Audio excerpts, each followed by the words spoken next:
لله نحمده ونستعينه ونستغفره ونؤمن بالله ونتوكل عليه ونعوذ بالله من شرور أنفسنا ومن سيئات أعمالنا من يهده الله فلا مضل له ومن يضلل فلا هادي له وأشهد أن لا إله إلا الله وحده لا شريك له وأن محمدا عبده ورسوله اللهم صل على محمد وعلى آل محمد كما صليت على إبراهيم وعلى آل إبراهيم إنك حميد مجيد اللهم بارك على محمد وعلى آل محمد كما باركت على إبراهيم وعلى آل إبراهيم إنك حميد مجيد أما بعد أعوذ بالله السميع العليم من الشيطان الرجيم من همزه ونفخه ونفسه اتل ما اوحي اليك من الكتاب اقم الصلاة ان الصلاة تنہی عن الفحشاء والمنکر۔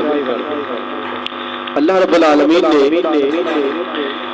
اپنی بابرکت کتاب لا ریب کتاب قرآن مجید فرقان حمید میں ارشاد فرمایا ہے، اے رسول صلی اللہ علیہ وسلم آپ کی طرف جو وحی کیا جا رہی ہے کتاب، اس کتاب کی آپ تلاوت کرتے رہیں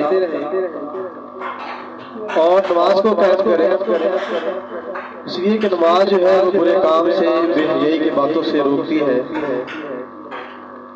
یہ بہت برکت مہینہ جاری ہے، اس کے دن بہت جلدی سے گزر رہی ہے، ہمیں مزید محنت کرنے کی ضرورت ہے، نیکیاں کرنے کی ضرورت ہے، اور قرآن مجید کی جو تلاوت ہے اس کو بڑا مقبول بنائیں، نہ صرف رمضان کے اندر بلکہ رمضان کی رات ہی ہماری جو روٹین ہے وہ ایسی رہے کہ ہم اس کی تلاوت کو مؤخر نہ کریں، اس کی کرتے رہیں، کیونکہ اللہ رب العالمین نے اپنے نبی کو بھی حکم دیا، اور صحیح بخاری سے مسلم میں ہے کہ اللہ کے رسول صلی اللہ علیہ وسلم ہر رمضان کے اندر قرآن مجید کا دور کیا کرتے ہیں۔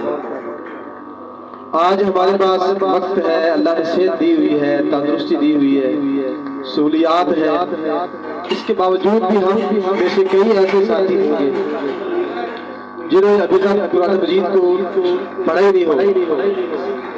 محض روزہ رکھ لینا، بھوک پیاس کو برداشت کرنا مقصد نہیں ہے، اصل تو اپنی زندگی کے اندر بہتری لانے کی ضرورت ہے۔ الذی خلق الموت والحیات لیبلوکم ایکم احسن عملا، اللہ تعالیٰ فرماتا ہے کہ میں نے زندگی اور موت کو اس لیے پیدا کیا ہے تاکہ میں جو جانچ پڑتال کر سکوں تم میں سے اچھے عمل کون کرتا ہے۔ ہمارے عمل جو ہے وہ اچھے ہیں یا برے ہیں؟ ہماری جو نمازوں کی حالت ہے کہ فرائض جو ادا کر رہے ہیں اس کے اندر خشوع خضوع کتنا ہے؟ کہیں ہم ایسا تو نہیں کر رہے ہیں کہ رکوع اور سجود میں کمی کر رہے ہیں، قیام میں جلدی کر رہے ہیں، تلاوت میں ہمارا کوئی دل نہیں لگ رہا؟ تو اس کے لیے ہمیں بہتری کی ضرورت ہے کہ ہم قرآن مجید کو بغور پڑھیں اور ترجمے سے پڑھیں گے تو انشاءاللہ زیادہ فائدہ ہوگا۔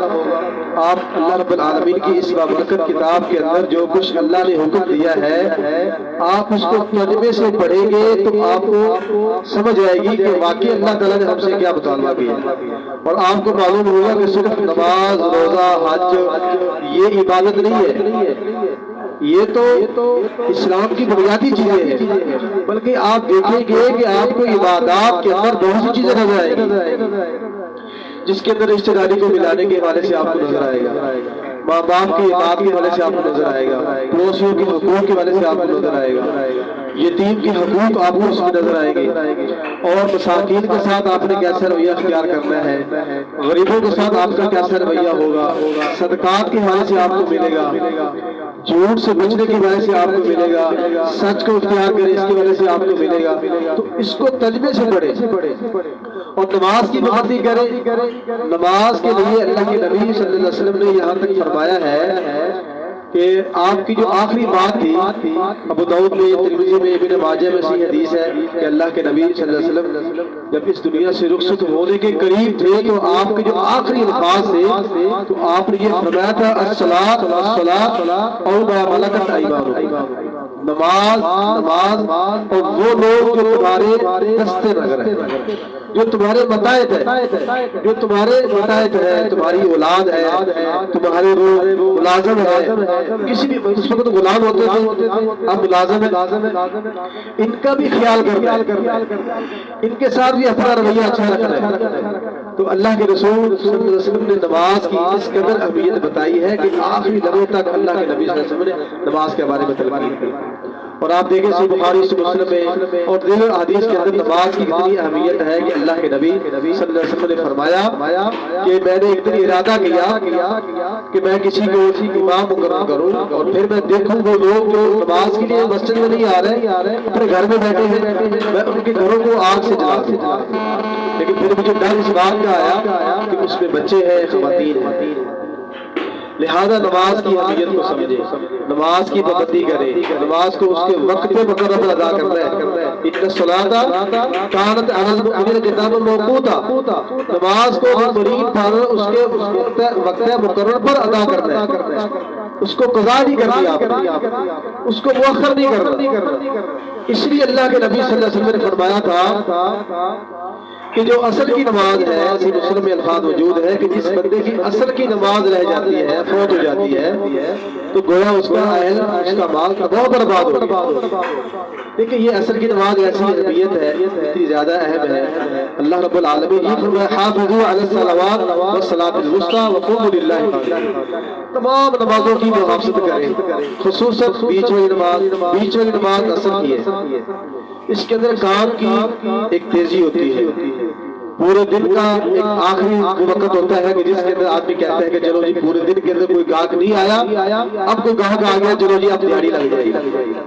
اس چکر کے اندر وہ نماز کو قضا کرتا اس لمحے تک آ جاتا ہے کہ جو اللہ کے نبی صلی اللہ علیہ وسلم ہے کہ یہ منافق کی نماز ہوتی ہے کہ وہ بیٹھا رہتا ہے جب وہ دیکھتا ہے کہ سورج زرد ہونے لگتا ہے اور پھر وہ کھڑا ہو جاتا ہے، نماز پڑھتا ہے اور اللہ کا ذکر نہیں کرتا مگر موت کے لیے۔ بھائی ایسی نماز نہ پڑھے، نماز کو خشوع و خضوع کے ساتھ پڑھے۔ یہ کتنے مقدس اور برکت دن جاری ہے، رمضان کے روزے رکھ رہے ہیں، رات کو قیام کیوں نہیں کرتے ہیں؟ کیا وجہ ہے؟ ہماری زندگی میں ہمیں اللہ نے توفیق دی ہے، کتنے لوگ جو آج ہم میں موجود نہیں ہیں، پچھلے رمضان میں تھے۔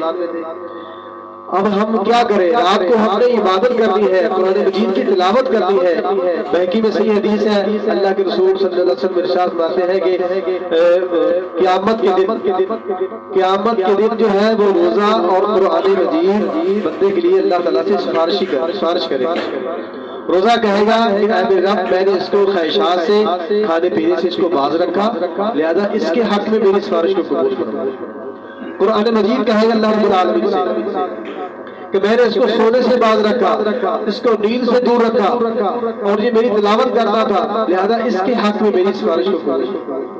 بھائی جو چیزیں ہمارے آخرت میں کام آنے والی ہیں ان چیزوں پر ہمیں توجہ کرنی ہے، اس کے لیے اسٹرگل کریں، کوشش کریں، محنت کریں، مشکل بھی وہ اٹھانی پڑی ہے تو اٹھائیں۔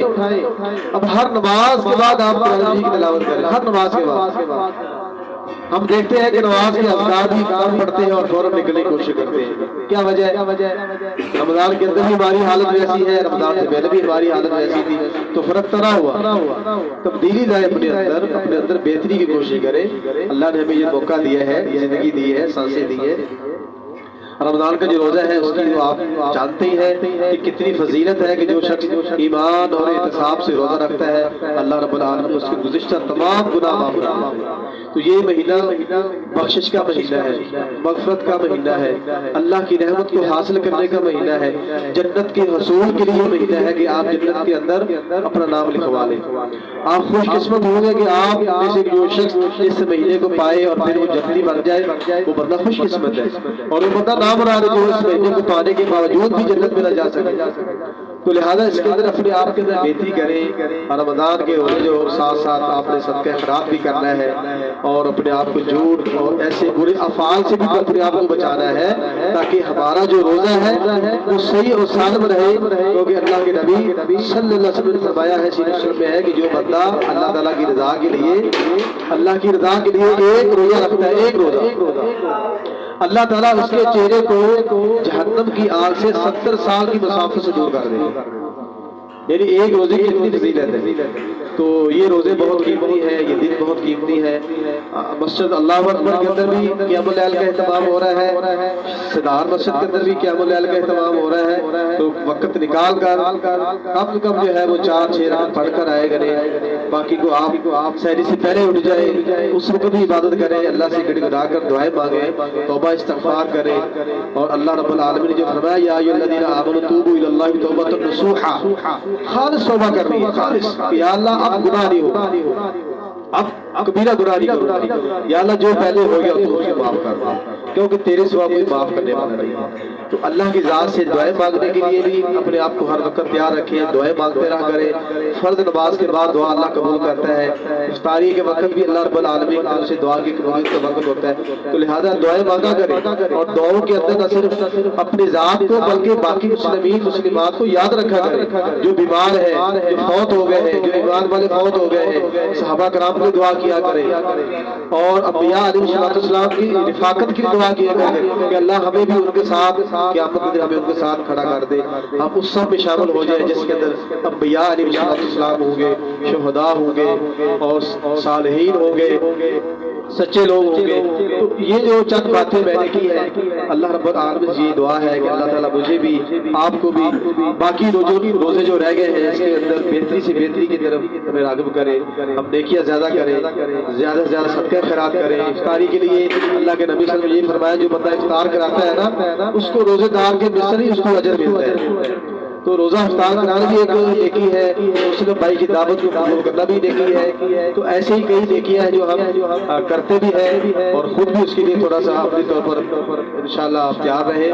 اور جو ساتھی افطاری کے حوالے سے کرنا چاہتے ہیں پروگرام، وہ رفیق صاحب امیر صاحب موجود ہیں، آپ ان کو کہہ دیں اور ضرور کریں. تھوڑے ساتھیوں کو بلا رہے لیکن ضرور اپنے گھر کے اندر، اپنے محلے کے اندر آپ اس مہینے کے اندر ایک دفعہ پروگرام ضرور کریں، تاکہ لوگوں کو پتہ چلے یار یہ اکیلا نہیں ہے، اس کے ساتھ اور بھی لوگ ہیں. جماعت المسلمین کے کیا طریقہ کار ہے، ورنہ یہ افطاری کے ہم اپنے گھر میں بھی کر سکتے ہیں. تو اس کا مقصد یہ ہوتا ہے کہ جہاں پر دعوت قبول کی جاتی ہے وہاں پر لوگوں کو دعوت کا پیغام بھی دیا جاتا ہے کہ جماعت المسلمین کی کیا دعوت ہے، کیا معاملات ہیں. اللہ تعالیٰ عمل کی توفیق دے. اقول قولی ھذا استغفر اللہ.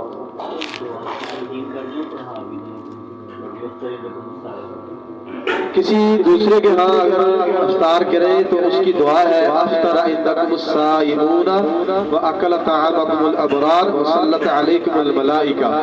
تو دعائیں یاد کریں، جن کو ابھی تک دعائیں یاد نہیں وہ روز مرہ کی دعاؤں کو معمول بنائے. بھی وقت ہے، فجر کے بعد عشاء کے بعد تھوڑا سا ٹائم نکال کر دعائیں یاد کریں. جزاک اللہ خیر.